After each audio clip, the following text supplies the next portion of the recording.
females become very sensitive to unfakeable signals in males.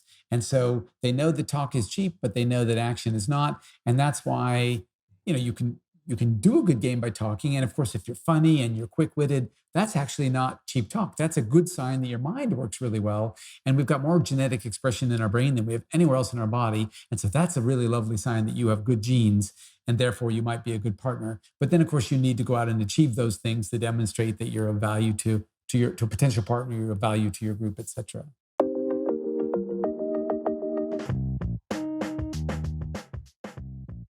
I knew I was going to like this book when you explained how we can predict the time and approximately the time that humans invented clothing by when we ended up getting body lice. And so I want to begin by exploring this rather disgusting factoid. Sure. So look, one of the great things about evolutionary science is that people come from it from a wide variety of different angles. And so you've got a bunch of anthropologists, you've got a bunch of archaeologists, but you also have a bunch of biologists. And they can use these molecular clocks to try to triangulate in on the answers to different questions. And sometimes those molecular clocks are used for really interesting, funky things like, well, when did humans settle the Pacific? And they look at the DNA from rats and chickens and also the humans and what the various ways of migration are. But a fun one that they've done is to look at the molecular clocks in the lice that we carry and try to decide, well, when is it that we lost our hair? When is it that we started wearing clothes? And as a consequence, lice no longer could lay eggs on us because we simply didn't have enough body hair, but we've been now wearing clothes long enough that they could use our clothing instead to lay their eggs in that. And so we've got a bunch of lice that we originally inherited when we were completely covered with hair, like a chimpanzee. And then as we lost our hair, a bunch of them migrated to our top of our head. Those are what we typically think of when we think of lice. A bunch of them migrated to our crotch, where we still have a good patch of hair, and if you choose to. And I was going to say, speak for yourself. And those are lice that we actually acquired from gorillas. I'm not exactly sure what we were doing with the gorillas, but I was going to say, where have you been hanging out? But yeah, no, that's over time, I suppose. Yeah, look, we were kind of gorilla-like, and what's interesting about speciation is that they separate, they come back together. There's a little bit of canoodling, and so we don't know exactly what we and the gorillas were up to 5 million years ago or so, but we're up to something. And then what we eventually ended up with is this compromised species that moved into our clothing. And it's hard to say exactly when that happened, but 70,000 years is a good estimate of when that could have come about. Judging by how strong gorillas are, we might not have had a choice but to be canoodling with gorillas. I think if they wanted to come after us, we would have, and we were living in the same place, it might have been kind of a less optional than nowadays. Yeah. If they found us attractive, it may not have been fully consensual. Exactly. Yeah, exactly. This stuff fascinates me endlessly because I've got a kid who's 2.5 years old, and I've watched him grow up from an infant. I have another 2-month-old baby. And my son, the older one, he's decided one day that the dark was scary. But it's strange because it wasn't always like that. It was like just as soon as he started getting a little bit more intelligent and playing with toys and other things, he was like, it's scary, there's no light. And I'm like, okay, I didn't teach him that. I'm not scared of the dark in my own house. At least I don't verbalize it to my kid. I was planning not to make him scared of things like that by not jumping out and freak him. But he instinctively was scared of the dark. And I thought, okay, there's code in the brain that I didn't put in there that wasn't put in there by YouTube or TV. And he just knows that this is dangerous. Yeah, that's somehow. a perfect example. Being scared of the dark makes great sense for our ancestors because, of course, we rely on our eyes, which aren't very good at night. Our nose and our ears are not as good as other animals. And so during the day, we're predators. At night, we're prey. And there's lots and lots of those kinds of examples. Scared of the dark is one of the best ones because, in principle, there's nothing scary at all about dark, right? Dark itself doesn't harm you. But those ancestors who thought the dark was fun and liked to wander through the forest, well, they ended up getting eaten. And so the ancestors that tended to be scared of it were the ones who were more likely to have kids and carrying on that tendency. We see the same thing with lots of other fears. If you look at snakes and spiders, for example, there's nothing inherently scary about the way they look, but lots of them are really deadly. And we find that people can learn fears of snakes and spiders more rapidly than they can learn fears of, let's say, electrical outlets or cars. Now, in today's world, electrical outlets and cars are far more likely to kill you than a snake or a spider is, but that wasn't the case ancestrally. And so it takes bazillions of generations for our fears to catch up with the actual threats to us. And for the last 10, 20 million years, snakes and spiders have been a threat, electrical outlets for 100 years. Right. Yeah, not so much. That is interesting. My kid is afraid of everything, thankfully, I think. So it's been real easy. He'll tell anyone who will listen that the electrical sockets are dangerous and you shouldn't touch it, which is good. But also, when we try to get him to try new things like food, he's like, "No, it's scary." And I'm like, "Oh man, this goes both ways. This It definitely does, goes both ways." but again, neophobia, this fear of new foods, is very sensible in children. They go from a Hmm. period where their parents are giving them everything, and so that's up to about age 2 in our ancestral environment. That's when they're typically still breastfeeding, and to the degree that they're not breastfeeding, it's food provided typically by the mother, and so everything is safe up till about age 2. But after age 2, they can start to forage on their own, and so it's much more sensible that they start to develop a dubious attitude toward things that they might eat. When my daughter was 1, she loved to eat beach sand. I mean, it just shove it in her mouth. And then she got so, just like your kids, I couldn't get her to eat Yeah. a burrito or, something that did not strike me as that exotic, but she just wouldn't touch it. Yeah, she was like, You know what? I don't want these berries. Give me more of that sand. At least I know what I'm getting. Yeah, Better the devil you know." Yeah, exactly. that's fun. It's called neophobia, so fear of the Yeah. new, Yeah, essentially. exactly. Yeah, Yeah. that totally makes sense. My kid, now you've written about sharing. Kids share instinctively with people who helped get something done, and there was a story in the book about like a candy experiment where as long as somebody contributes to the end goal, the kids actually want to share. I have to take a little issue there. My kid, again, 2.5, everything is his, even if it actually belongs to somebody else and is in fact being held by that person at the time that he wants it. So Yeah, does that kick in at a certain age? Because it I'm like, will. it doesn't seem to be. Yeah, my parents are like, you got to teach him to share, and I'm like, I don't know how to do that. Well, the good news is you don't have to teach them to share. Okay. It will happen naturally, typically around age 4. And the other good news is that parents, we think that the role we play is super duper important. And in some ways it is. It gives them a happy childhood. But the stuff that they learn that they really care about is the stuff that they learn from children their age and slightly older. And so you can probably already see this in your children. Well, at least the one who's 2.5. They get fascinated by other children who are a tiny bit older than they are. Because, of course, what you and I do is almost irrelevant to their lives. It's things they Yeah. can't achieve. It's complicated. It's big people stuff. But if you're 2.5, what a 3-year-old can do, well, that's super informative. If you pay close attention to that, maybe you'll cross that bridge a little earlier. And so Uh, their peers will whip them into shape, even if you try to raise them to be the most selfish little bugger on the planet. Their peers will have none of that. And by the time they turn 4 and they're in daycare, they'll be sharing up a storm. Great. That's good. That's a relief. And I'm going to tell everybody in the other room here that that's what you said, and we shouldn't worry about it because it is a little unnerving. Because I don't remember learning things like that, of course, but I'm a sharer, so you got to wonder, like, did somebody teach me that, or did I eventually just evolve that, like apes did? And Well, it's a little bit of both, relieving. right? You Yeah. you have an evolved proclivity, and then when you're playing on the playground, somebody grabs something from you and you grab it back, and then you eventually learn, gee, that wasn't very fun. Maybe Mhm. I'll use the yellow pail and you use the blue shovel, and et cetera. And so kids very quickly learn to negotiate these things. They learn it more quickly if they have older siblings. They learn it more quickly if they're in context with lots of other children, but they always get it.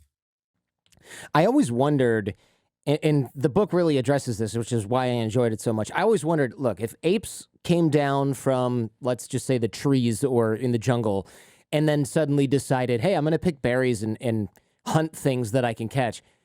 There was always a gap there because we're just so far from the baddest thing on the savannah when there's leopards and lions, and that's forget snakes and spiders, just things that Right. are faster and have giant teeth and jaws that like to Yeah. eat humans. I just didn't understand how we survived that. Yeah, And and so you tell can tell almost us about guarantee that. in the beginning it was super dicey. That we Yeah, were yeah. basically we're trying to stay as close to the trees as we possibly could. We're always an eye over your shoulder, and if your group is larger, you've got more eyes out there. And of course, that's what tons of prey animals do. Tons of Mhm. herbivores, they just travel in large groups and try to be the one in the center and not the one on the edge who's going to get eaten. But the amazing thing about us is that we went from this sort of scared little prey animal to the apex predator. And that process to me is what's so fascinating about how we could get from one end of the chain to the other. And what could have easily been a disaster, being forced out of the trees the way our ancestors were, I mean, imagine if you replayed that scenario. Imagine you're God of your own planet. You just keep rewinding the tape and seeing what happens. I suspect 90 times out of 100, maybe 99, you end up with either a bunch of extinct apes or some scared little apes that always stick close to the trees. But we got really lucky in this very particular process that took place that brought us to a very low point. But then from there, everything turned great for us. I know that social skills and social behavior then was essentially the advantage that kept us alive after evolving from apes. Or did we evolve later than that? I guess maybe we don't know. So if we look at the record, so 3.6 million years ago, we have this lovely find of these fossil footprints in Kenya, Tanzania, and what these footprints show us is that but at that point we're Australopithecines, and so we're these ape-like looking creatures, not much taller than a chimpanzee. But what the footprints show us very clearly is that we're walking upright with a bipedal gait, just like a human would. If a chimpanzee walks on two legs, its knees are bent, its hips are bent, it can't straighten out, and it's very ungainly and can't get around. We now know that by 3.6 million years ago, from the fossil record, we can see when we emulate those footprints that we were upright, and we can also see it in the anatomy of Australopithecines. And so the first thing that I suspect happened was this upright gait. Now, we can chat about why that might be, but the important point for our purposes is that upright gait changed everything because it suddenly allowed a new capacity, and that was the capacity to kill at a distance. Right, because you can hold things and throw things, Exactly. which you couldn't Throwing before, is I the key. guess. And Yeah. chimps don't throw very well. They typically use two hands and kind of go overhead. They're not terribly accurate, even though they're very strong. It's Mhm. because their musculature is designed to be going up and down a tree, and it's very stable so that they can use their arms basically as legs. Our musculature is laterally oriented toward a world that's sideways to us. And so that happens to be much, much better for throwing. And it turns out that you generate enormous elastic energy through your ligaments and tendons and muscles when you throw in a way that a chimp simply can't, because it can't spin its hips, it can't spin its shoulders, it can't flick its wrist at the end. So all the things that were really just evolved to help us walk upright suddenly had this new purpose that they could be used for, and that is throwing, which then allowed us to kill at a distance, which then changed everything because it's simply the most important military invention in the history of our planet. Really, throwing is. Well, killing at a distance is. Oh, killing at a Throwing was the distance, first okay. version. Yeah, It's a throwing was the broader first version category. I had. Yeah. We now do it pretty fancily, but Yeah. think about it this way. Imagine that you're going through the savannah and you come across a lion. Even if there's 50 of us, nobody wants to go first to attack that lion. And Not so really, no. we've got no choice but to run away. But if we can throw stones at it and attack it from a position of relative safety, now we can drive the lion away rather than vice versa. Uh-huh. So we essentially evolved. Well, once we evolved the throwing skill, we then maybe coincidentally also evolved the ability to defend ourselves against these larger predators that would have eaten us Yeah, in the absolutely. savannah. And then the key was that required a huge psychological change. So we don't know how long this took. We've got no evidence in the fossil record whatsoever that tells us anything about it. But if you think about it, you've got an animal that can throw, but it's not that big. It's 4 feet tall kind of thing. And if it threw a rock at a lion, the lion would go, "Oh, that was kind of uncomfortable, chomp." And so it's not going to do it any good. But if the penny drops one day and all 50 of us start throwing rocks at the same time at the lion, suddenly we've achieved something quite extraordinary. And so what that required is that change in body then led to a situation where a change in mind suddenly had a great deal of utility. And that change in mind was developing a fundamentally cooperative nature. And so if you and I are together and I feel a bond to you and we're out there in the savannah and there comes a lion, instead of running while you're throwing stones, I throw stones too, and we both benefit from it because we drive it away rather than one of us getting eaten. Yeah, you hear about how people put in difficult situations like being chased by a lion in a savannah will form these bonds together that are, I mean, the military does it on purpose, right? They structure these stressful slash traumatic kind of training events to get everybody to bond together. And I was in Boy Scouts. Like I remember going camping and having it pretty easy and being like, we're the best. Like this primal thing comes out of you where you're like stabbing a frog with a spear and roasting it on a fire, or maybe it was marshmallows, and you just feel like a total badass, and these guys are your ride or die bros, and then you go back to your home in West Bloomfield. Yeah, no, that's exactly right. I work with the commandos here in Australia, and they feel this incredible bond when they've been through kinetic action or fire with each other.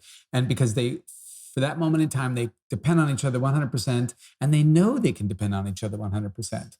And so that kind of bond is never the same with anybody for the rest of your life. But that was the kind of bond our ancestors had every day. Every day you and I decided to head out in the savannah. Nowadays we're just rocking up at the supermarket, and I don't care if you go your way and I go mine. But in those days, I cared a great deal. I wanted you by my side, and you wanted me by your side. And that kind of trust and cooperation just doesn't exist in any other context. Yeah, yeah, no, it totally makes sense that we evolved, or at least the people who didn't evolve that got killed because nobody wants one of those guys hanging out with them in the savannah. Let them, fine. You want to go by yourself? Get eaten. See if I Yeah, care, right? But exactly. don't be running away. Exactly. So the beauty is that it windows down to the psychological attitudes that are the most successful.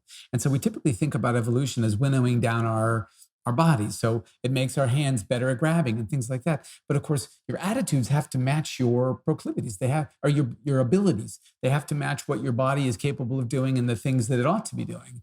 And so in our case, we're exploiting this cognitive niche, we're exploiting this social niche.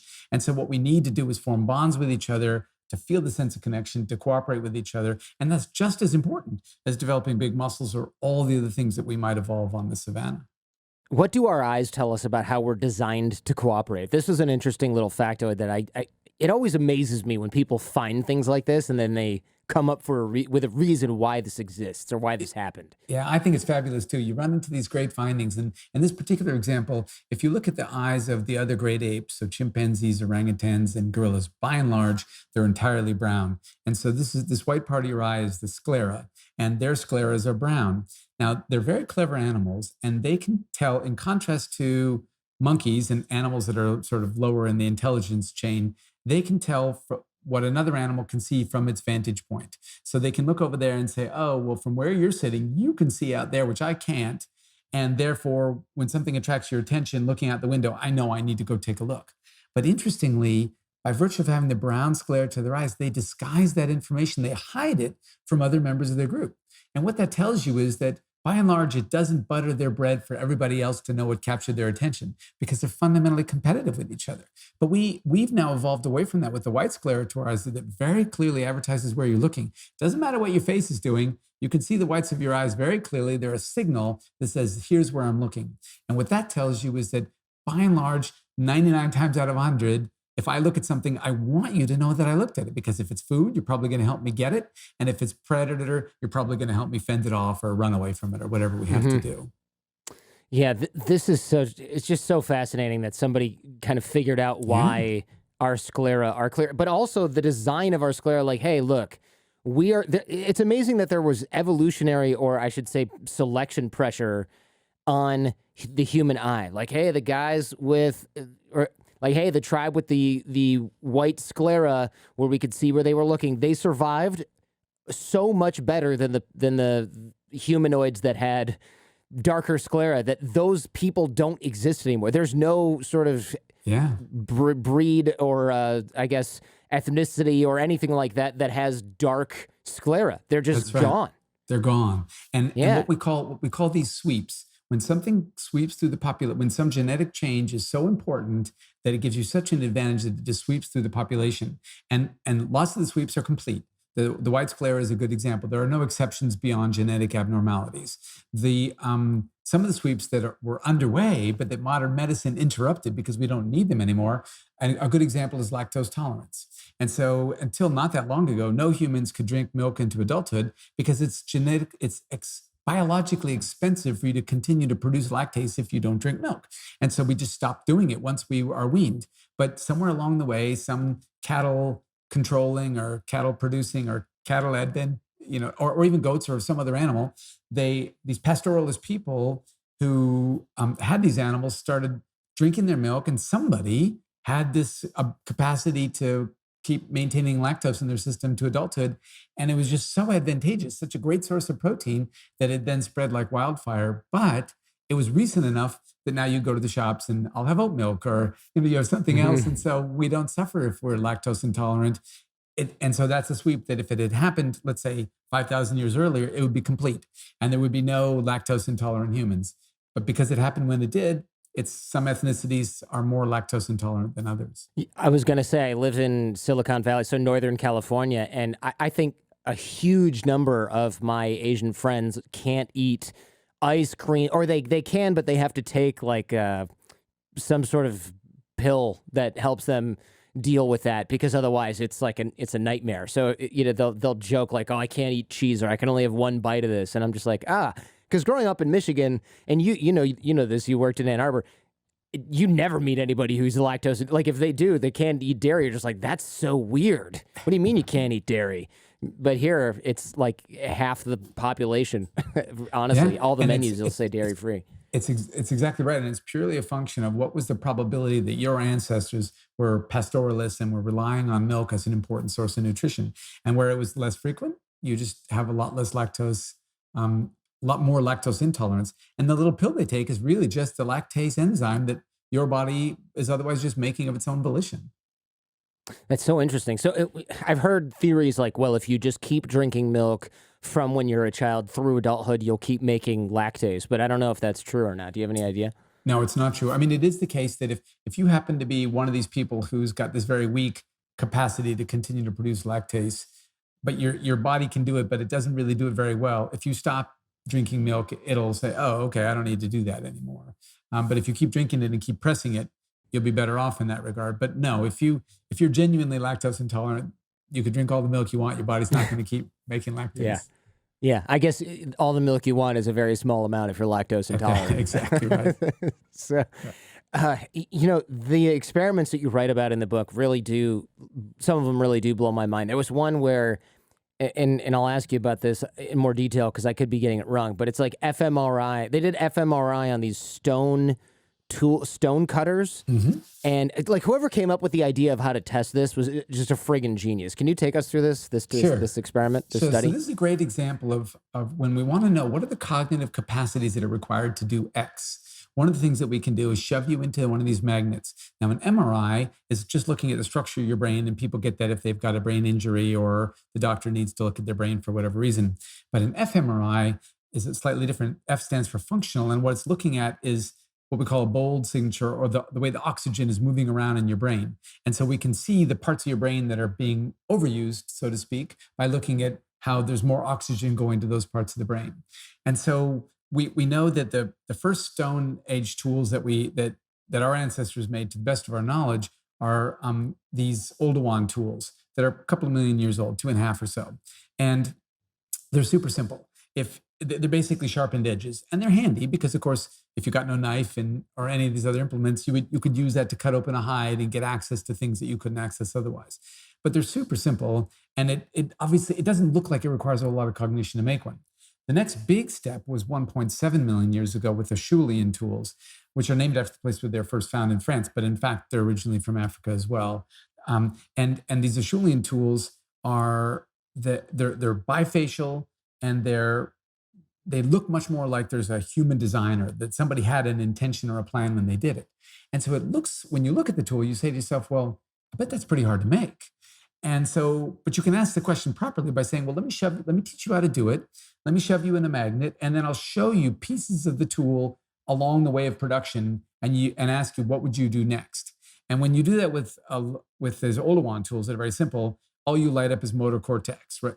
Where you go, oh, I'm going to whack it there. But when you do that with a Schulian tool, there's all sorts of planning that has to go, what would I do next? Well, let me look at the way, oh, okay, I'd have to plane that, and I have to do this so that I can do that. And that lights up all this planning area in the frontal lobes of your brain. And so you can see why an animal that's not super clever just can't do that. But an animal that's good at planning, that can think through a multi-step process, it could now make a tool like that. That's so incredible to be able to test a modern human. I don't know, it shouldn't be that mind blowing, but it totally is, to test a modern human and go, well, your brain does this. We can know with pretty high certainty that that's exactly, or at least really close to how the brain of this person who made this, or this human, or humanoid, I guess, sort of Yeah. pre-human, also did the exact same thing, because there haven't been that many big changes in the brain over the past, like, I don't know, whatever, a couple 100,000 years. I don't know. I'm Yeah, not sure our how brains. the brain. No, you're right. Our brains, the last 300,000 years, our brains are pretty much the same, and that's kind of the time span of Homo sapiens. If you go back to Homo erectus, which the first evidence we have of them is 2 million years ago, but they weren't making those tools for a good 300,000 years after they were on this planet. But once that point came around, that's pretty good evidence that their minds had taken a pretty big leap. And now they could engage in these kind of complex multi-step plans that, to the best of our knowledge, no other animal can do. So almost assuredly, they're the first animal on this planet that could ever do that. Now, with that said, who knows, maybe there was a dinosaur that was super duper clever and got wiped out by that asteroid and we just Sure. have no evidence. But probably not. We have very good evidence now that they could engage in this kind of complex planning, and complex planning changes everything. Think about a world where you had to try everything out in order to see if it would work. So both from trying to get a date to trying to get the big guy not to beat you up to trying to do whatever you want to do, if all you could do is give it a go, your plans would end up being very simple, and you get your face punched in a lot or slapped or yelled at or whatever the case might be. But if you can start to simulate the future and say, well, I'll do X and then I'll do Y. Oh, wait a minute. Now Y won't follow X because Z will happen. Then you're in this totally different situation where the world becomes your oyster in a way that it just never was before. Speaking of mind and planning, something called theory of mind seems to be part of the key to our success here, allowing us to do things that no other animal can, of course, but also to maybe pass down somebody else's really bad try or really good try to somebody Yeah. else. Yeah. The theory of mind is a really interesting phenomenon. And it emerges around age 4 in humans. And what it is this awareness that the contents of your mind are not identical to the contents of mine, both with what you know and with your preferences. And so little tiny kids don't have that. And that's part of the reason that they often say things that are really hard to follow. They'll start halfway through a sentence because they were thinking X. And if they're thinking X, in their mind, you're thinking X. And so it follows that they could just pick up the sentence halfway through and tell you something about it. But by the time they get to about age 4, particularly if they have siblings who they're negotiating with and stuff like that, the penny starts to drop and they realize, oh, I like the yellow jelly beans, but you like the red ones. Our preferences aren't the same. Or, oh, if they're playing hide and seek, they think, oh, I hid over here and you didn't seem able to find me. Now, if you try Hmm. playing hide and seek with your 2.5-year-old and you say, where are you? They'll go, I'm over here, because Yeah. they don't understand that you don't know that already. It's a perfectly reasonable answer to the question. But if you start to play hide and seek with somebody who has theory of mind, by around age 4, they're like, oh, they don't know where I am because even though I know where I am, they don't have the same access to that knowledge that I do. Now, that ends up being a super important ability. It allows you to teach. It allows you to manipulate. It allows you to do all sorts of things that no other animal on this planet can do because no other animal has the complete version of it that we have. Yeah, I was going to ask about lying because my 2.5-year-old doesn't exact. I guess he kind of lies sometimes, but it's not. Well, it's not that advanced. But he recently started. Let's say he only wants to play with my dad or grandpa who's in the room. Right? He'll say, "Grandpa," and then he'll say, no, daddy, coming in the room." So he'll say that, but then recently, and I mean like as of the last 2 weeks, he starts saying it's dangerous. Or if I pick up one of his Hot Wheels that he wants, he'll say, no, it's dangerous. And I'm like, he knows that when we tell him something dangerous, he's supposed to stop. He knows this isn't dangerous, or does he just not know what dangerous means? And that's what he's saying to stop. Or is he lying to me about that being dangerous so that I'll put Well, it down? I don't know. it's a great example, and it's the kind of deception. We refer to this as deception because, technically speaking, to tell a lie means he has an intent to plant a false belief. Now, he can't have an intent to plant a false belief if he doesn't know that you don't know everything he knows. And so, what he's doing is the same thing that monkeys will do, and that is relying on associative learning in order to. Every time every time the word dangerous is used, people have to back off from an object. So I'll use that word and I'll get people to back off the object. We've got these great examples where monkeys will do the same thing. When they're eating, they'll make an alarm call to try to get the other monkeys to run away so they can hoover up as much food as they possibly can. And again, Tricky. I know it's very tricky. It's not exactly a lie because they don't have the cognitive capabilities to go, oh, if I do that, the other monkeys are going to think there's a bird. But what they can do is go, alarm call makes monkeys run away. I hoover up as much food as I I can. see. Dangerous makes you leave the Hot Wheels alone. I get to play with them. Right. Okay. So instead of planning out a big lie, like you said, to plant a belief, he just knows, hey, look, he drops this dangerous bomb on me all the time. I'm just going to do the same thing to him. It seems to work Exactly. fine. Because of course I put it Exactly. down. I don't want him to cry.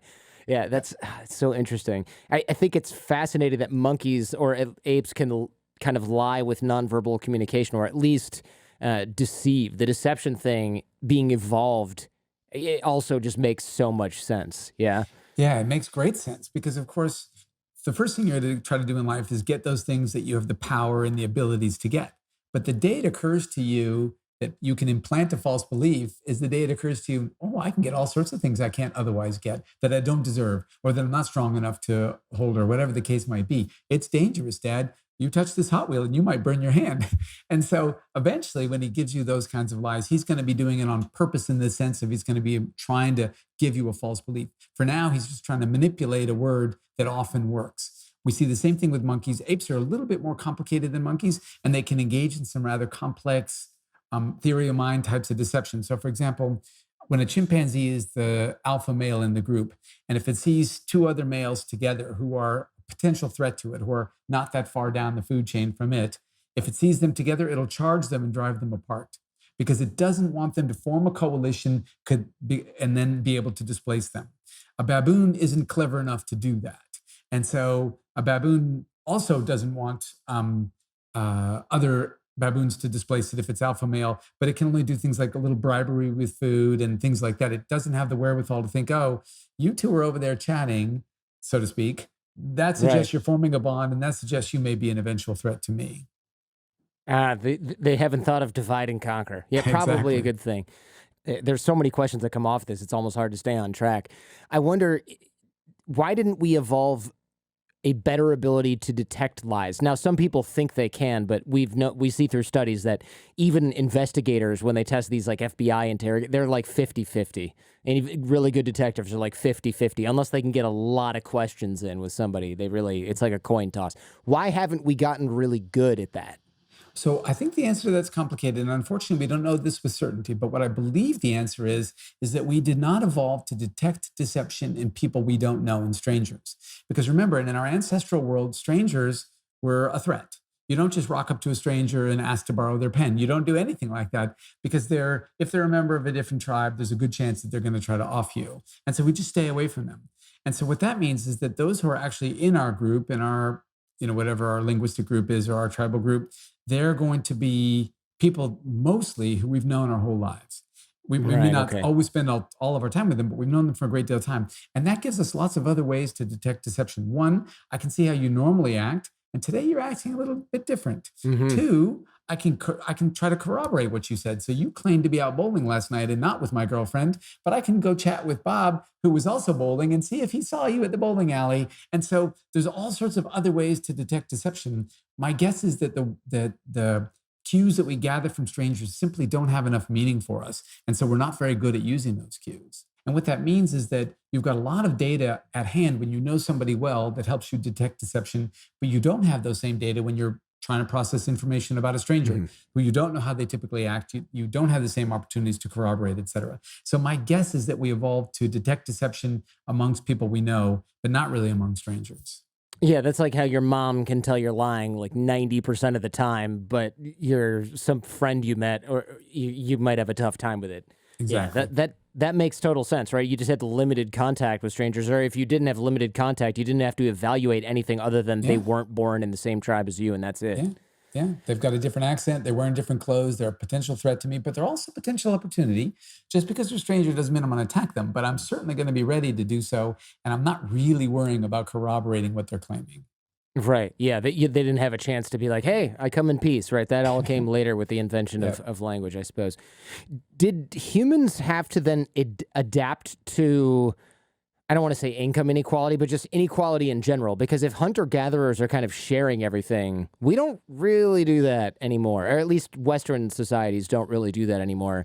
So it seems like that would be almost an adaptation to what, agriculture or cities or something like that? Yeah, that's right. So we see inequality doesn't emerge at all in hunter-gatherers. But remember, hunter-gatherers are what we call immediate return hunter-gatherers, those who eat today what they kill today. But remember that they're living on the very edge of starvation all the time. Every single day, you've got to go kill something new, or you may not make it through the next few days because there's no refrigeration. Even if you kill the biggest animal you can, it's only going to last a day or two in the hot sun in which we live. And so they live so close to the edges, so close to the margins, that sharing just makes perfect sense. It's the exact kind of insurance system that everybody needs.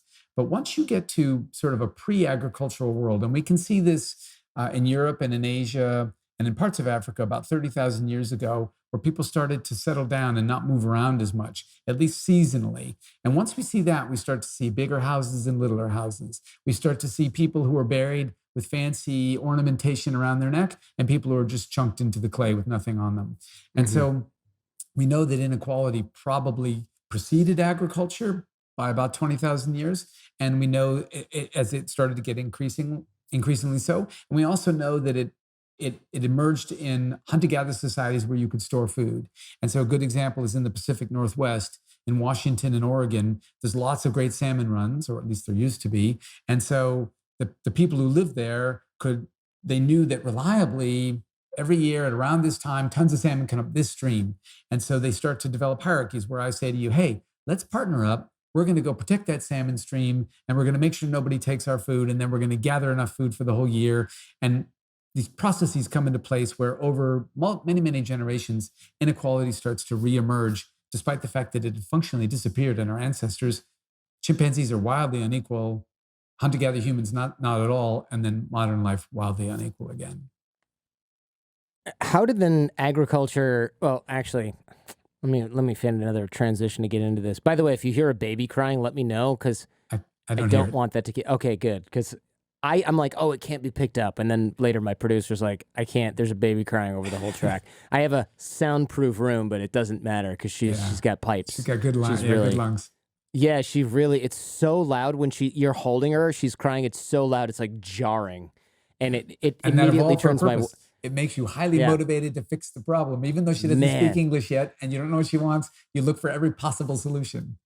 I'll tell you, it turns my wife into, what do you want for dinner, honey? Into on the verge of throwing a plate through the window. Yep. It's just like, it's the most, I can tell for her, it's the most irritating sound that she can hear. And she's trying to be nice because she doesn't want to associate that with her baby. But man, her mood goes south instantaneously. And you can tell it's just biological. And it makes perfect sense, right? Ancestors of ours who didn't mind when their baby cried were not responsive to their baby's needs. And because, sometimes when the baby cries, it wants one thing. Sometimes it wants another. Sometimes you got to try 6 different things. You got to really care to go through all 6 possibilities to try to stop this being from crying. And so the way that you really care is if that sound is really aversive. Yeah, it totally makes sense. What about division of labor by sex, right? Because hunter-gatherer societies, I read all the time, are more egalitarian.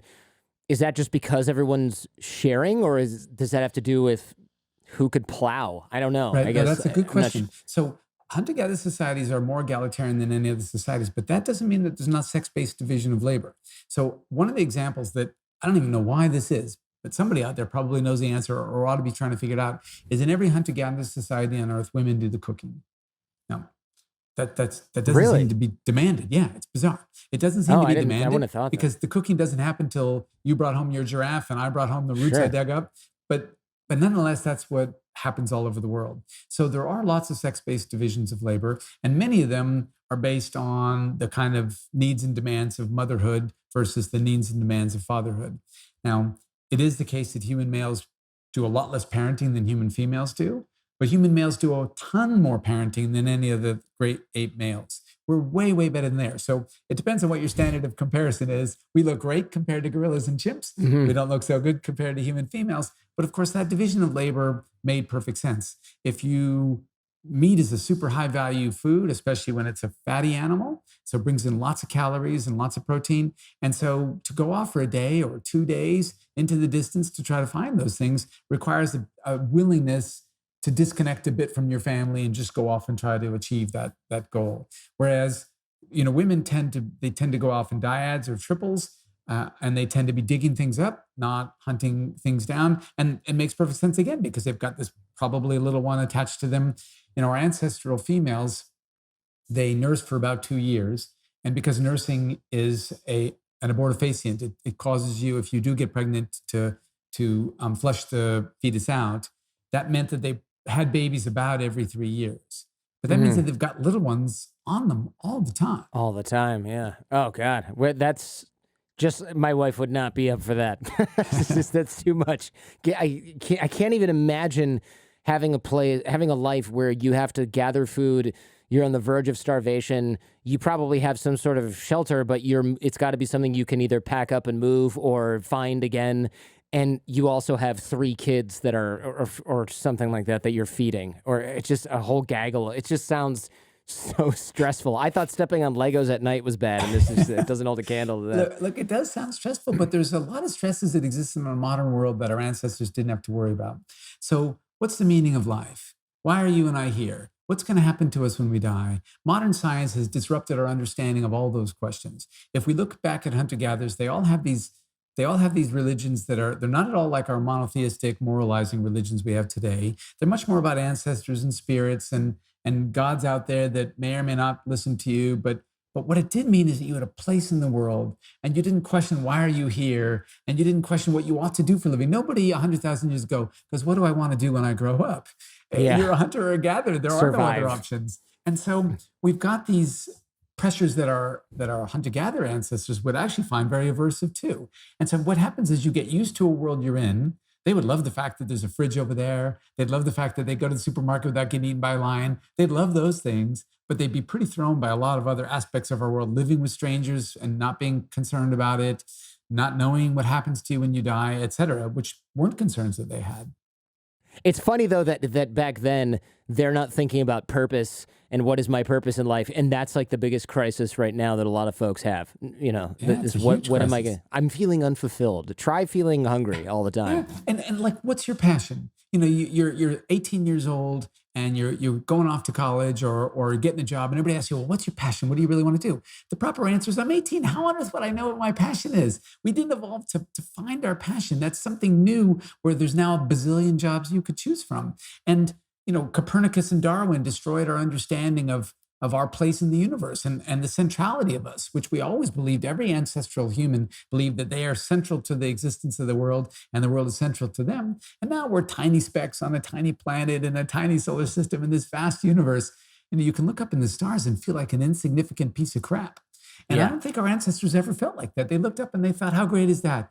I'm connected to all of this. Yeah, and we're the only people here. We haven't Yeah. really seen too much else. Yeah. Just the people who live over in the valley, and we never talk to them. And that But stuff that's it. circles us. We're not out there floating in the universe.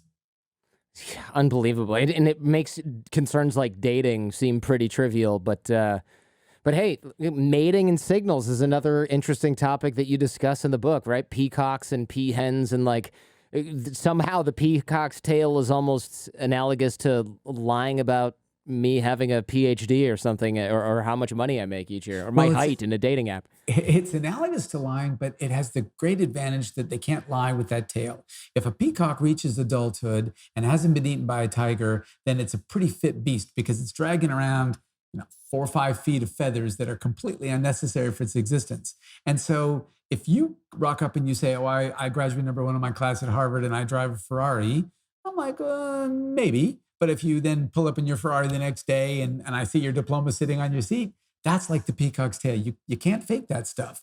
And so unless you stole the Ferrari, so I guess there's Right. some faking in there, but not You much. can you 'Cause- can rent it and print off a Harvard diploma, and I'm sure people have done that, but yeah, Yeah. generally not. But the beauty Yeah. is that females become very sensitive to unfakeable signals in males. And so they know that talk is cheap, but they know that action is not. And that's why, you can do a good game by talking. And of course, if you're funny and you're quick-witted, that's actually not cheap talk. That's a good sign that your mind works really well. And we've got more genetic expression in our brain than we have anywhere else in our body. And so that's a really lovely sign that you have good genes and therefore you might be a good partner. But then of course you need to go out and achieve those things to demonstrate that you're of value to a potential partner, you're of value to your group, et cetera. Tell me about the crossword puzzle. This is kind of a funny example of maybe honest or dishonest signals, accidentally dishonest signals. The crossword's a great example. So when I was in college, I was sitting there waiting for my friends to show up. We're all going to have breakfast together. And I happened to have a copy of the Sunday New York Times, and I happened to have a pen with me, and that's all I had. It was a beautiful day. So I was sitting down and waiting for my friends, and they're not there yet. So I'm kind of bored, and I read a little bit. I'm still bored. So I start doing the crossword puzzle. Now I'm terrible at crosswords. And so I'm staring at the first clue and trying to figure it out. And this old alumni shows up, and he says, oh, and he plops down next to me. Let me help you with that. And I could really use his help. So I go, sure. Now his wife looks down at me and says, dear, he's doing the Sunday puzzle with a pen. He doesn't need your help. So she's very good at picking up these subtle signals that I must be a very clever guy if I can use a pen and therefore never need to scratch out or erase my answer. which would, of course, turn your crossword into complete mush. Now, that wasn't the case. It was random that I had a pen and the crossword puzzle, but she was good at picking that cue up. She drags him off. They leave. A friend of mine shows up, this brilliant woman, and she just starts answering all the questions in a row, like 12 answers in 12 seconds. And I suddenly realized, I'm a scribe here. I'm not actually doing the puzzle anymore. So I'm like, go away, Katrin, go away. I want to do this on my own. And then coincidentally, 2 minutes later, they walk back by and he tries to sit down again. He clearly wants to work on the puzzle with me. And his wife goes, dear, he's already solved half the puzzle without you. He does not need your help. And so in this case, it was all a big fat lie. But on average, that's a really good indicator, an honest signal of quality that you don't need somebody's help and that you really do have these skills. And people are really, really good at picking up what would otherwise be subtle indicators of those processes. You got to love crossword puzzles to stop with your wife 2 times to try and sit with a stranger and do one. I'm like, yeah, it's who is this guy? that. I know it is funny, but it's also partially, I think part of it is, he's this alumni who loved college and he wants to reintegrate with college kids. And so he just wanted to sit down and do the puzzle. That's my guess. Yeah. I can't relate. I'm not a crossword guy. And you're right. I'm the guy who's like, maybe I'll try this. And someone else is like, ding, ding, ding, ding, ding. And I'm like, I'm not going to be good at this. I'm not going to practice or even try. Hey, if you like what you're hearing and seeing, check out the Jordan Harbinger Show podcast feed. There's a lot more just like this. You can find the Jordan Harbinger Show in Apple Podcasts, Spotify, or wherever you get your podcasts. Now, back to the show. Last place aversion is something that came through in the book as particularly interesting, especially because the Olympics that we just had, and you see, I can't remember who did this research, but it's like a silver medalist is really disappointed and a bronze medalist is elated, and they can tell through all these photos and images. Dan Pink talked about it on our show recently, because gold, of course, they're elated. This is the pinnacle of achievement, but silver was right almost there. Yep. And bronze is like, man, I wasn't even supposed to play, so I'm pretty stoked about this, generally, right? Yeah, that was Vicky Medvec who did that work. And they're lovely studies, and they're a really good example of the role of counterfactuals. And so when we go through life and we are evaluating what we've got, we can engage in what we call upward comparisons. Oh, well, what I have is pretty good, but boy, I could have had that. That would have been awesome. Or we could engage in downward comparisons. And what Vicky pointed out is that when you come in second place, the gold medal is really salient in your mind, that upward comparison, and it makes you feel bad. But when you come in third place, you're on the medal stand and the poor schmuck who was 1/100th of a second behind you is just sitting at home with nothing. And so it tends to make you feel better. Now, the evidence is a little bit mixed about how well those things hold up, but on average, that effect is definitely true. And it's funny how potent it is. I got into a ski accident recently, and when I was just over in the States, and it broke a bunch of ribs, and oh wow, it was a bummer, but all I could think about was, boy, that could have been a lot worse. And at least I didn't hurt that poor guy that I skied into. And so, he's a lot bigger individual than I am. And so you engage in this, a bad thing happens. It ruins your ski trip, but you can, as a human being, you can walk away happy thinking, boy, I'm not paralyzed. All these I could have skied right over somebody and hurt them really badly. None of those things happened. And so those counterfactuals actually matter a lot more than the actual outcomes in determining how happy you are. When those counterfactuals, when the obvious ones are worse, you feel great. When the obvious ones are better, you feel terrible. So Danny Kahneman has these lovely studies where he says, imagine you're driving home and you're taking the same route you take every day and you get in this terrible auto accident. How upset are you? Well, people are pretty upset. But now he says, imagine driving home and today you decide to take the scenic route and you get into a horrible accident. How upset are you? Well, you're much more upset because it's so easy to imagine not taking the scenic route. You made a change today that therefore caused a bad thing to happen. Whereas if you're driving the same route every day, it's hard to imagine not getting in that car accident. And so people are very sensitive to the probability that life could have been better or could have been worse. Yeah, that is something that I can't really stop doing too easily. Yeah, I'm always thinking about these outcomes, and that's evolved, huh? I guess we just it makes sense. You ought to be doing that. And in fact, one of the nice things about it, so Shelley Taylor at UCLA has shown that you'll look at women, for example, who have breast cancer, and a lot of them are really resilient to it. And they'll say, well, look, it's bad, but it could be a lot worse. Look what happened to that poor woman in the hospital room next to mine who had to have this terrible surgery. I had to have this horrible chemo.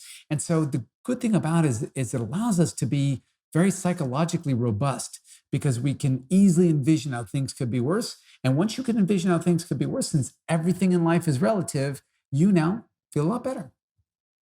Why is it that, and I've noticed this about myself, I'll compare myself to somebody who's in my circle or sphere. And as I ask this question, I'm starting to get an idea for why this might be the case. But I don't, like you said, when Leonardo DiCaprio wins an Oscar, I'm not like, oh man, I should have gotten one, right? And when I'm watching the Olympics, which I didn't do this year, but I don't look at Shaun White and go, oh, I should have gotten a gold medal in snowboarding, where I can't even stand up on the dang thing, probably.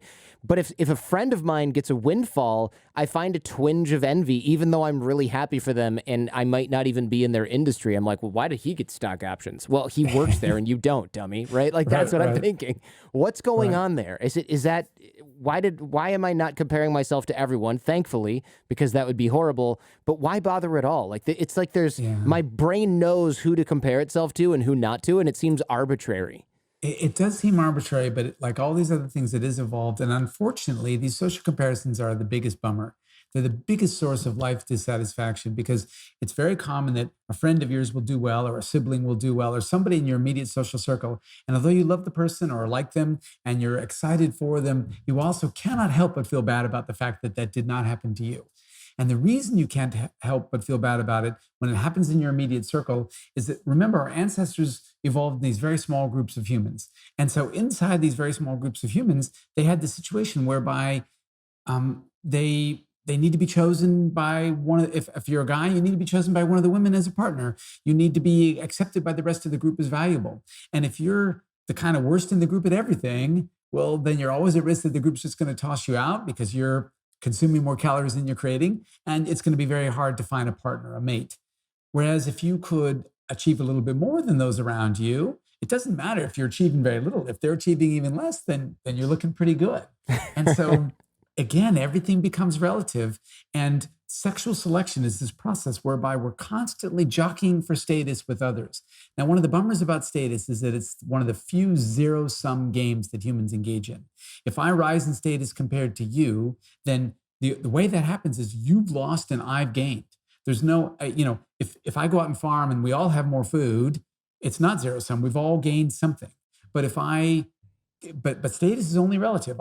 I can only rise relative to you to the degree that you drop. And so the unfortunate consequence of this social comparison process is that we're constantly paying attention to our status. We're constantly worried about it because our ancestors who didn't worry about it tended to get left out of the mating game. They didn't achieve those kinds of things. They didn't attract a partner, et cetera. And that's something that humans are particularly concerned about because, evolution cares about you to the degree that you can procreate. Now, in today's world, you may think, well, I don't want kids or any of that, but our ancestors didn't know how to make kids. All they wanted to do was have sex.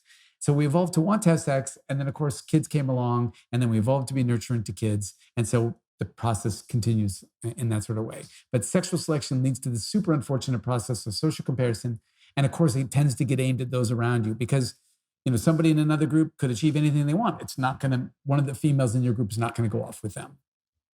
Yeah, that is fascinating. Looking at these studies on income, for example, you can have a ton of money, but if you live among other people, if you live in Ray Dalio and Mark Cuban's neighborhood or something in Nantucket, you are the broke as a joke kind of. Maybe people are gossiping about how can he even afford to eat at this restaurant? Like, who let that guy in?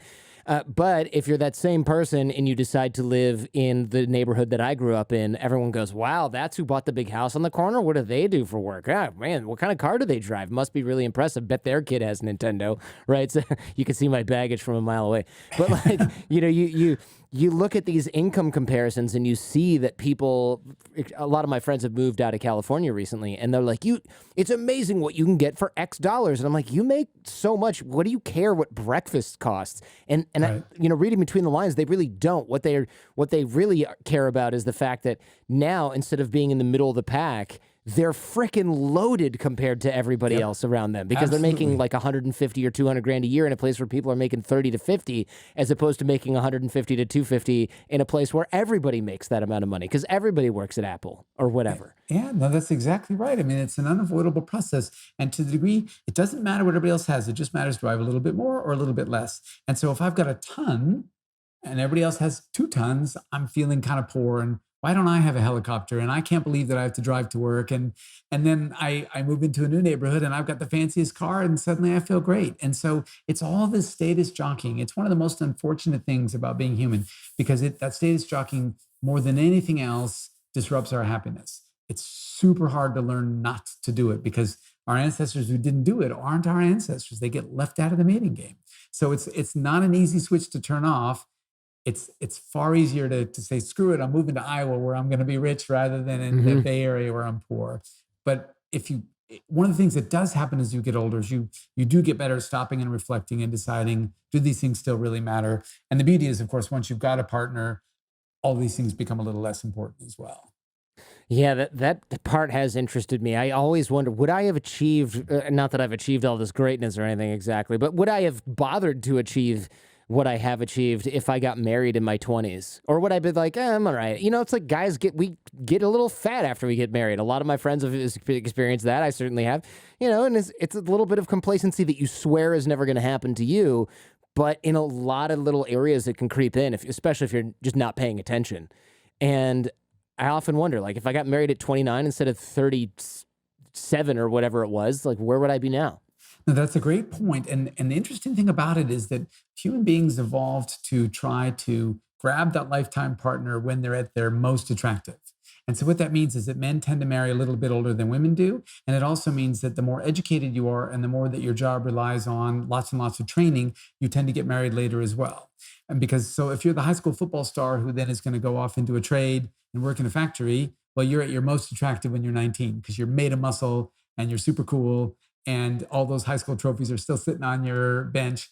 And so that tends to be when people tend to choose their life partners. So what I would say is that it wasn't that had you got married, it wouldn't be that you would achieve less, that you had lined your life up to try to achieve as much as you could in order to make the most suitable partnership for you that you could. And then the end result of that process is that you were very ambitious, you achieved a lot, and then you married once you got to that point where you could now take advantage of your success. This is way off topic, and I'm probably gonna hear from people about this, but I'm so curious. When I worked on Wall Street, everybody made jokes about starter wives, or and that's so and so's starter wife. Now they're divorced, and it's like they had a wife with whom they had kids, and then they would make partner or something like that, and they would have so much more money. And they would have a different part, and it was like everyone. I mean, I didn't know. I think I knew like one guy out of 50 or 100 or something on Wall Street at these levels that was still married to his wife and seemed even remotely happy and wasn't like he was handcuffed to the radiator. Human beings are serially monogamous in most societies. Now, there's exceptions to that rule, and there's some polygynous societies where people can have multiple wives if they're highly successful or if they're very important. But on average, human beings are serially monogamous. And what happens is they pair up for anywhere from a lifetime to maybe just a few years, and then they typically that pair dissolves and it switches. One of the key things that cause pairs to dissolve is if the I don't like this term because it sounds so calculating, but in evolutionary psychology, we use the term mate value. And so, how valuable are you as a mate? Now, in today's world, money is 75 to 95% of that value. But of course, there's other things that make you super valuable. If you're really, really good looking, if you're famous and everybody wants to be around you, et cetera. And so, when your mate value changes across the course of your lifespan, it introduces a potential wedge into relationships because you partnered up when you usually people partner up when they have similar mate values. And then as one person's mate value changes, the other one doesn't, it can cause conflict. We do this demonstration when we teach psychology where we have students, we give everybody a number from 1 to 10. And you can't look at your own number, but you put it on your forehead. So now it's Right. like one of these card games. You can see my number. And all they're told to do is pair up with the person with the highest number that you can. So let's say I have a 1. And the way you pair up is by shaking hands. And I walk up to you and you're like, yeah, I'm not shaking your hand. And I walk up to a few more people. And suddenly I realize, gee, I've got no mate value at all. I'm just going to, anyone who'll shake my hand, I'm going to take. But if I've got a 10, everybody's crowding up to me. And I'm like, Hmm. oh, I'm a valuable person. And so you can learn this like that.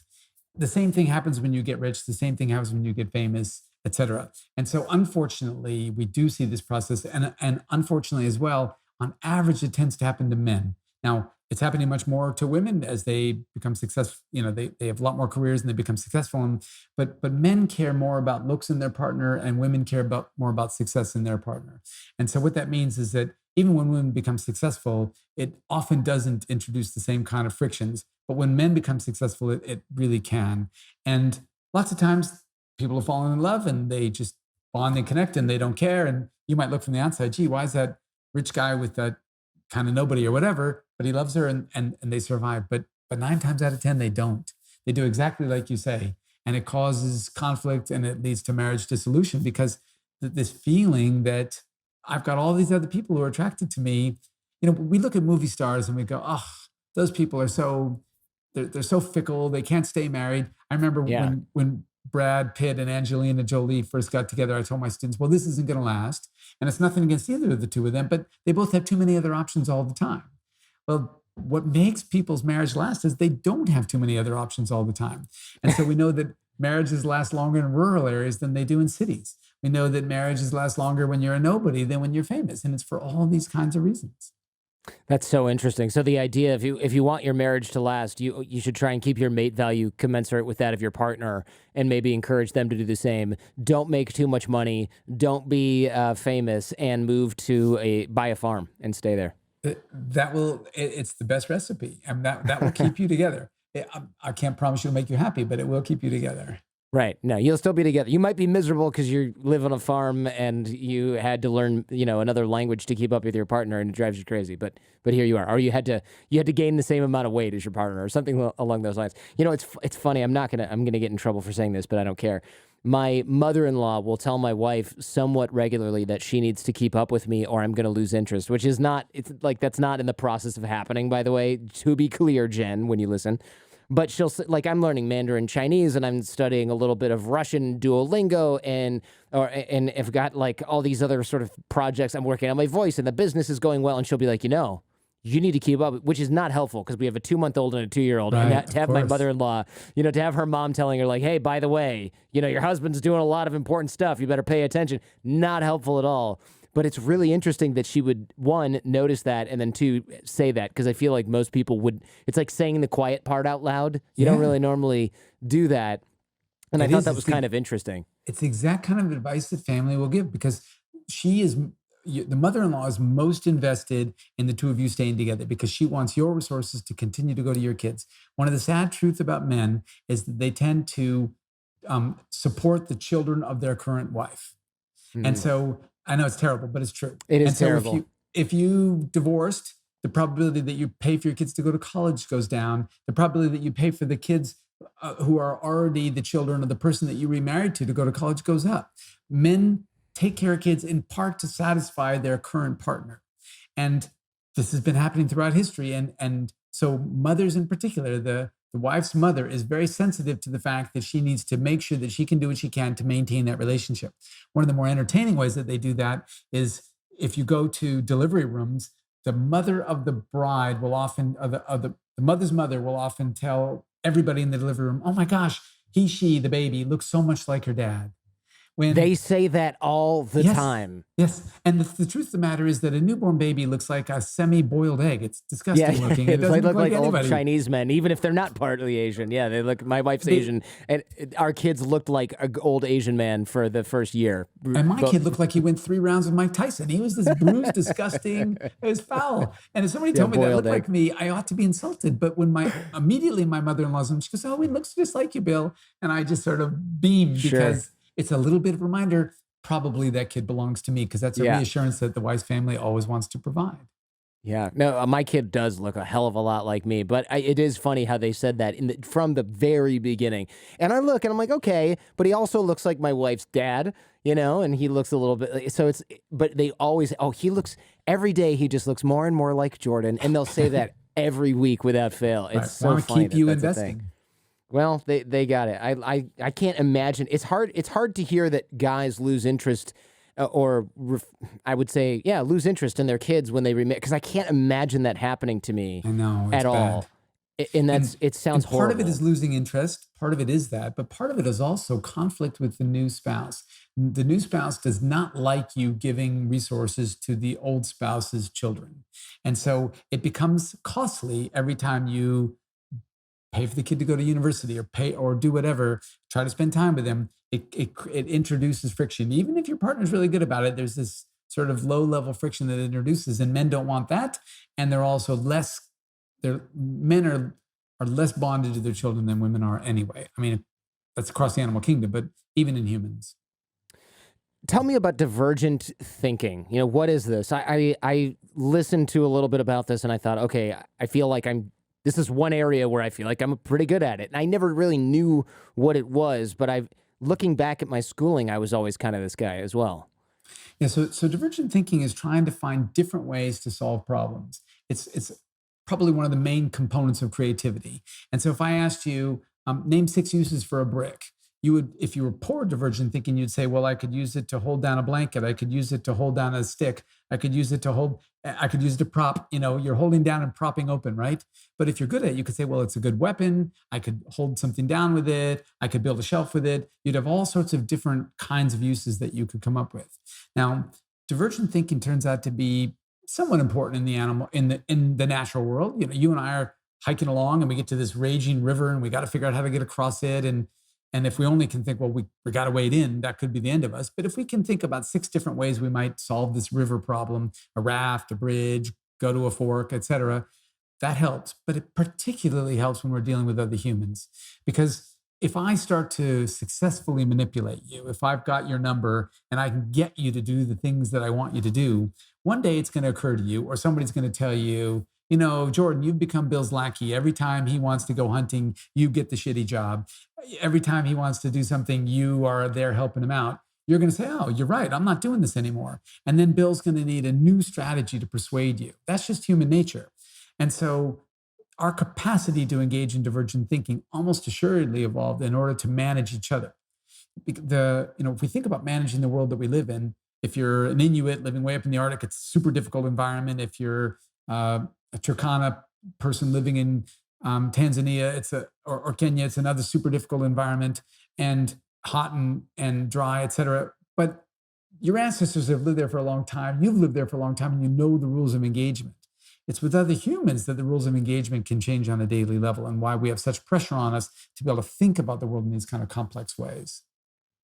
I always find that I've noticed, actually, I should say, that people right now that we really do seem to, at least online, admire people that have high levels of divergent thinking. Elon Musk comes to mind. Like if you met him and he wasn't a well-known entrepreneur who's got all this divergent thinking, he would be a pretty insufferable guy that most people would not like. And I think I'm not being rude. I think he even acknowledges this a lot of the time. And if you really read some of the things that he writes and says, without putting it in the context of he invented space, or founded SpaceX and runs Tesla, you would be like, you wouldn't want to be around somebody like this, right? And yet my license plate says Elon fan, so like it seems to be something that is highly prized in societies, and I guess maybe always has been. It certainly is, and particularly when people can translate their divergent thinking capabilities into actual material success. And so we love the idea that now, we're all driving these petrol powered and diesel powered cars, and now we've got an option for an electric car. It just came along like that. And it was a good one. And so suddenly his capacity to engage in divergent thinking made the world a better place. SpaceX is replacing a failed program with Challenger and all these kinds of things. There's all sorts of opportunities that are developing because of somebody's capacity to engage in divergent thinking and their capacity to think big. And so, there is this tall poppies kind of an effect. If we read tomorrow in the newspaper that Elon Musk lost all of his money because he betted on X and X didn't pan out, we would get a little bit of satisfaction. We go, how about teach that bugger a lesson? But at the same time, we also admire him and we know that that person's made the world a better place by virtue of it.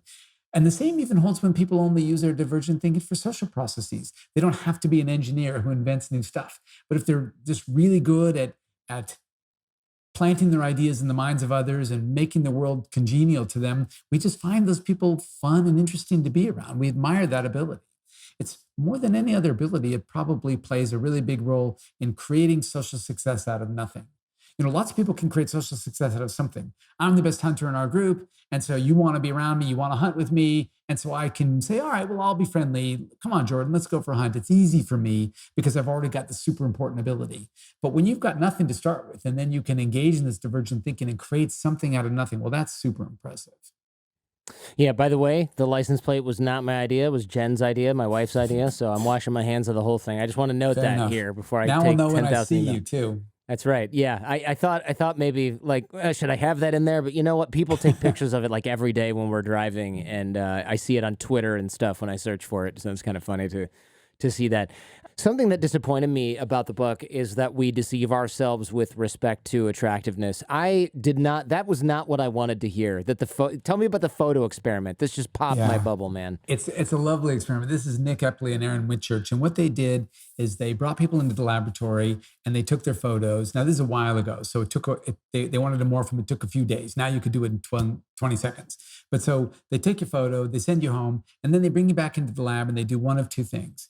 In one condition, your job is simply to pick the actual photo out of an array of photos that have been morphed.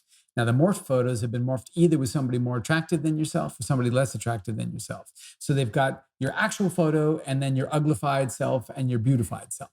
And then they say, which photo of this is yours? Now, think about the psychological pressure of being in that experiment.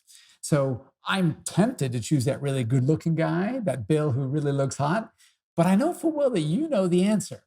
That you know that if I pick this morphed Bill who's really good looking and isn't really me, you're going to go, no, you schmuck, you don't look anything like that.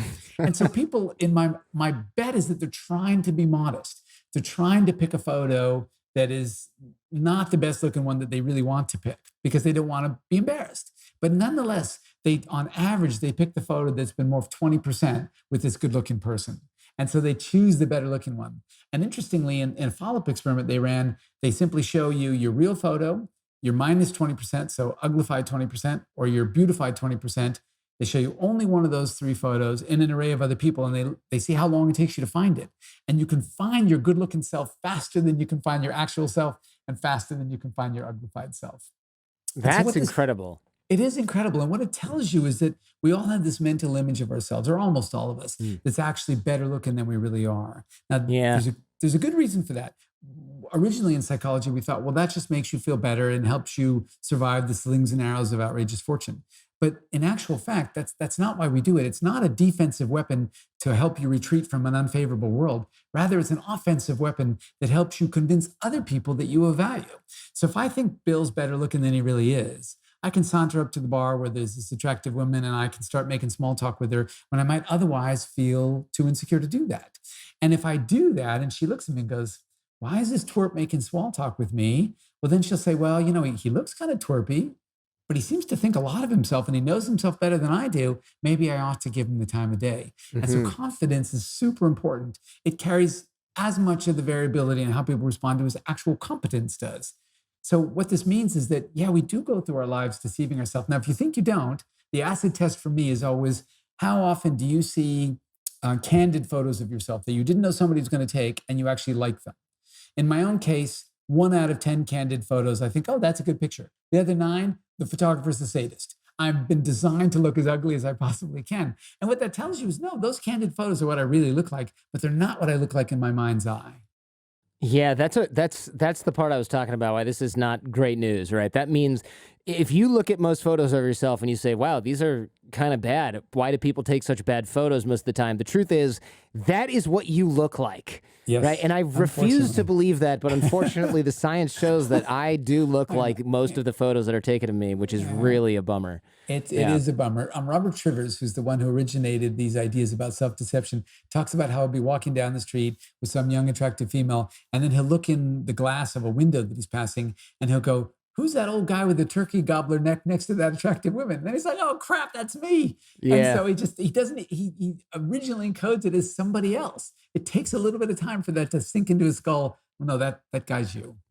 Yeah, you hear older people say like, man, when did I get old, right? They look in the mirror and they have that moment of clarity that probably just sort of pops into focus and then back out where they go, wait a minute, have I always had these wrinkles? The wife's like, Yeah. you've had wrinkles for 20 years, man. What are you talking about? Right. So Yeah. it is interesting, though, that we may be evolved to, let's say, at least try to punch above our weight, because our tendency towards self-inflation, or at least irrational self-confidence, helps us achieve social outcomes that we probably couldn't get if we were more honest with ourselves. Oh, absolutely. It not only gets the girl to like you who might not have liked you, but it also gets the guy to back off who might have beat your face in. And so I'm sitting next to you in a bar and I say, "Hey, mate, that's my seat." And you look at me like, "You're kind of old and small. But on the other hand, you seem pretty confident. You seem like, you could get me to leave. And is it really worth fighting over the seat? Even though I think I could beat your face in, maybe I ought to let this one go." And so it gets Yeah. people that the one thing to remember is that whenever members of the same species come in conflict, they don't want to actually fight. All they want to know is who would win the fight. And that allows you to introduce a little bit of noise into the system and to trick somebody else. If one is predator and one is prey, and I'm like trying to show off to you, "You can't catch me, cheetah," you go, "Well, let's see." But if you and I are members of the same species, neither of us wants to fight. We just want to know who's going to win. And so because we're both motivated to avoid the fight, then if I can ratchet myself up a little bit, I might get you to back off. Right. The cost of actually fighting and getting injured is too high. And even sort of David and Goliath situation, it's like, well, he might still poke my eye out even if I twist him in half and kill him. I don't want to deal with that either. So Exactly. all we have to do is just one of us or both has to decide, "Well, I don't know, maybe he knows jujitsu or something like that. You know what? Maybe he's just insane. He's got a knife. I don't want to deal with this. Fine, take Exactly. your seat back." Yeah, Exactly. that is And even the fascinating. worst case scenario, your fist is sore after punching me in the Right, face. Nobody right, needs that. right. Nobody needs that. Exactly. What other types of self-deception have we maybe evolved that we still see? Well, I think one of the most important ones is that we all do this. I hate to say it, but we all do it, is that we rationalize our own motives as being pure, even though we don't see the motives of others as being pure. So the end result is that we're all hypocrites. So you and I are at a wedding and there's one last piece of cake and I take it. And I've already had two pieces. And then you're standing there and I overhear you saying, "I didn't get any cake."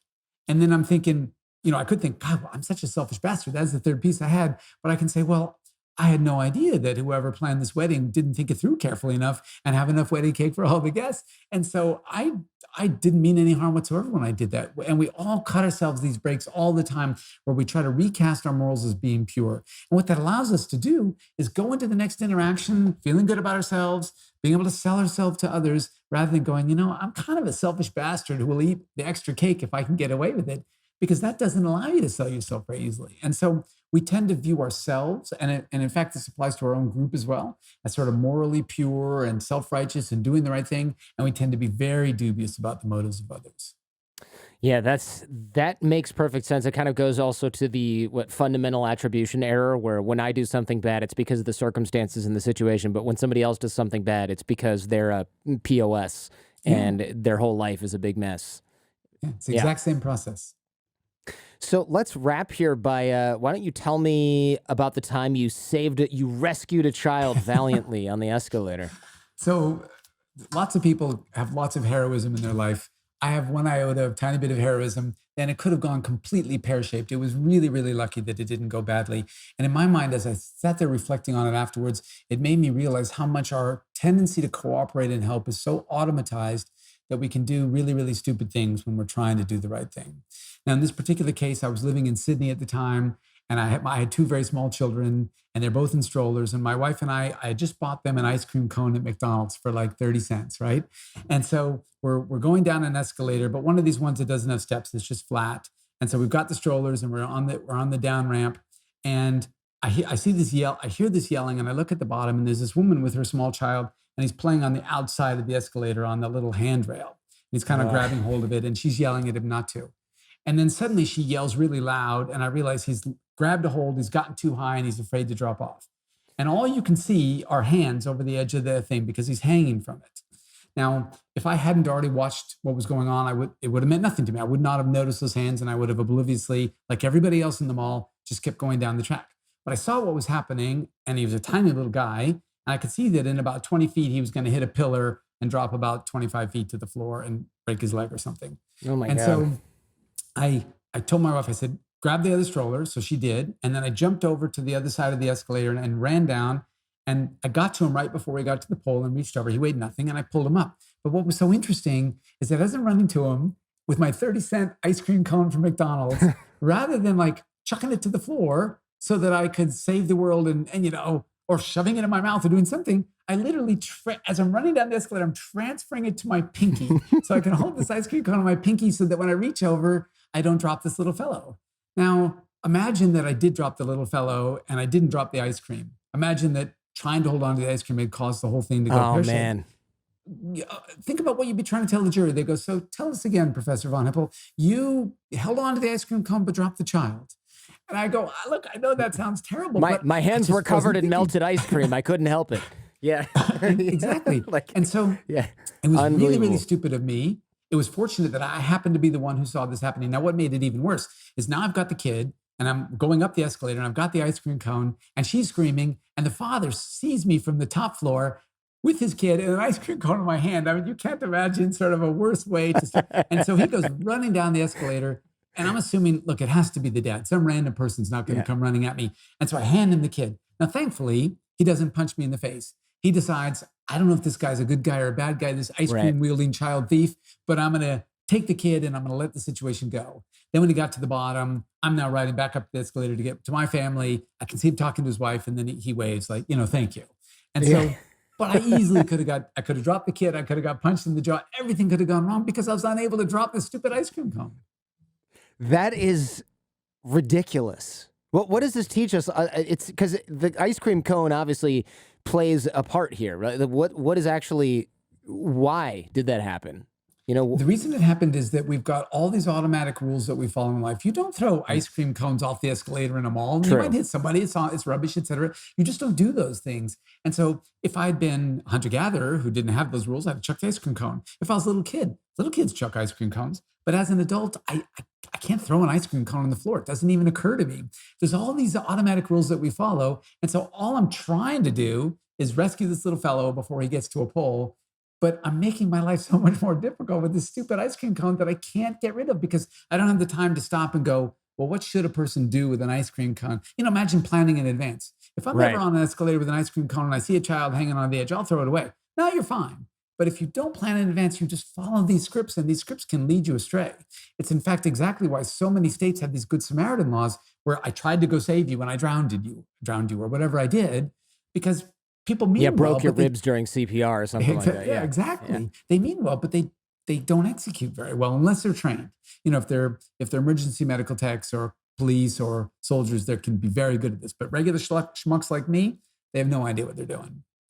Man, it freaks me out to think that a kid can just grab onto the side of an escalator like that. And you think there's not really any good sort of safety mechanism for preventing that sort of thing. There's not really anything effective that they can do to make that less likely. And that kid is really lucky. I mean, 25 feet, if you're a toddler, that can kill you easily. Yeah, he could have crushed his spine. All sorts of bad things could have happened to him. And the downside is because nobody else happened to see his hands over the edge, nobody was doing anything bad. People were riding right next to him who didn't know he was there.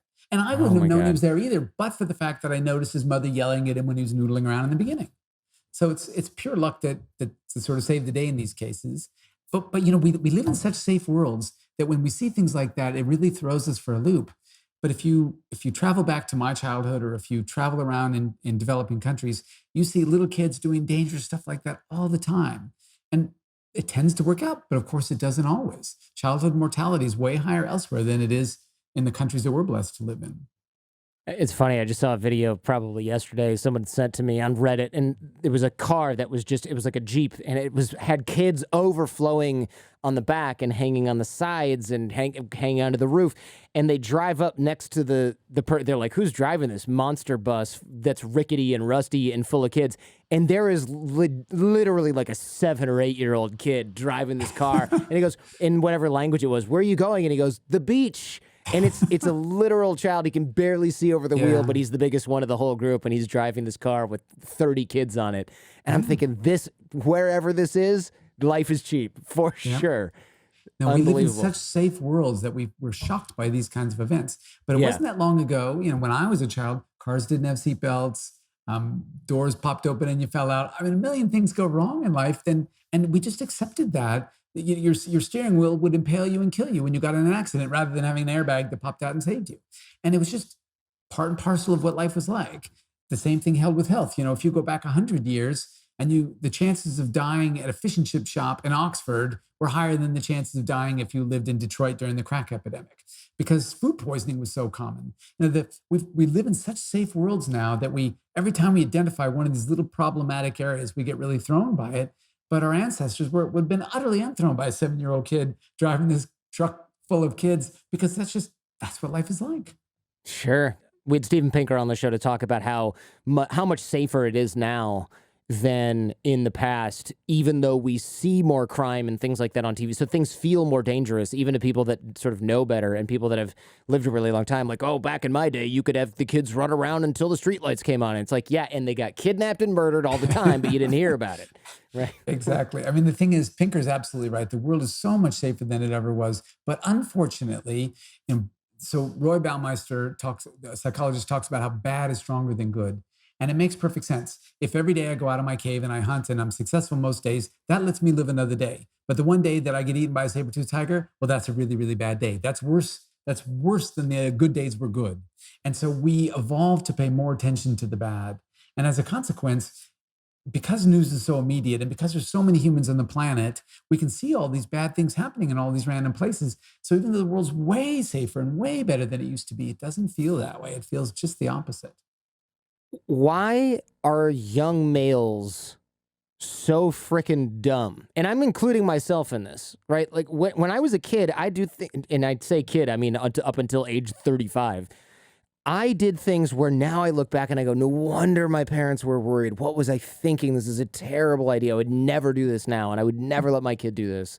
And I did it as much as I could, right? I'm talking about Yeah. traveling to dangerous places, going to downtown Detroit in the 90s during the crack Yep. epidemic and getting a job there because it was dangerous. My dad didn't sleep for years. Yeah. It's an unfortunate truth about young males that if you look at so you back up a little bit and you look at our Y-linked DNA and our mitochondrial DNA. So our Y-linked DNA tells you about how many male ancestors we have, and our mitochondrial DNA tells us about how many female ancestors we have. And when you do that exercise, you can see there's a lot more variability in the mitochondrial DNA, indicating that we have a lot more female ancestors than male ancestors.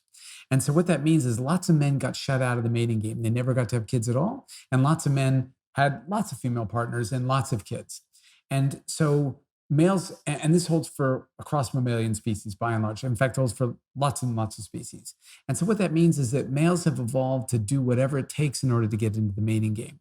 Now, risk taking is an honest signal of male quality. It's a little bit like that peacock tail. If you take a risk and you survive it, that's a pretty good sign that you're a pretty robust organism.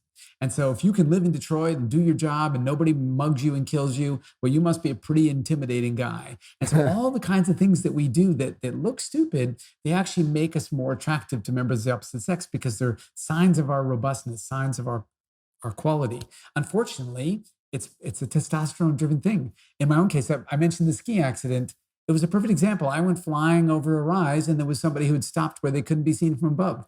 Well, you're not supposed to stop there, but of course you're not supposed to fly over a rise where you can't see where you're going to land. And I'm 58 years old. I should know better, but it's so much fun. If you risk taking has this positive quality. It's exciting. And so we keep doing it anyway, but we do it we've evolved to do it for good reason. It's worth taking these kind of risks to get us into the mating game. The downside being, of course, that the single biggest predictor of death in industrialized societies is being a young male because of all the crazy risks that they tend to take. And this wasn't selected out. Why? Because men reproduce before, or I guess because men don't die necessarily of old age, or at least back then, of course. Well, Men right. didn't die of old age. You typically don't die of old age, but it's also not selected out because if I can take the risks and I can do it in the right circumstances, then I can attract the female and get into the mating game. Evolution doesn't mind if I drop dead once I've successfully mated. Evolution minds a lot if I never mate. And so if it's probably about half, if half our male ancestors never got to be ancestors because they couldn't attract a partner, then it's worth taking some pretty big risks. It's like there's a title of a movie, I think it's 50 Cent or one of those movies, it's Get Rich or Die Trying. And And it makes sense that for a man, not for a woman, because women are highly likely to successfully reproduce anyway, but for a man, it makes sense to take these big risks. And testosterone seems to be the hormone that facilitates that. So basically, trying to get our at least male kids to avoid risky behavior is pretty much pissing into the wind. Yeah. Exactly. It's impossible. And what you can do, though, is to try to give them risks that won't kill them. Right. Try I was give going to them say risks. sub it out for something, right? Yeah, exactly. Try to get them to do things that have a real element of risk that'll hurt if it doesn't come through, but it won't kill you. Yeah, it's funny that skateboarding is more dangerous than like skydiving. If your kid loves skateboarding, maybe be like, hey, you think that's badass? Try jumping out of a plane. It's going to cost you a lot more, but they probably won't die. Yep. It's a good example. If you can afford it, it's a way better activity. Sure. Yeah. Well, man, what else? Have you put much thought into this? Do you have male children that you have to talk out of killing themselves by accident? I do. Yeah. I have a 22-year-old son who thankfully has somehow survived his own proclivities, but he loves to do these things.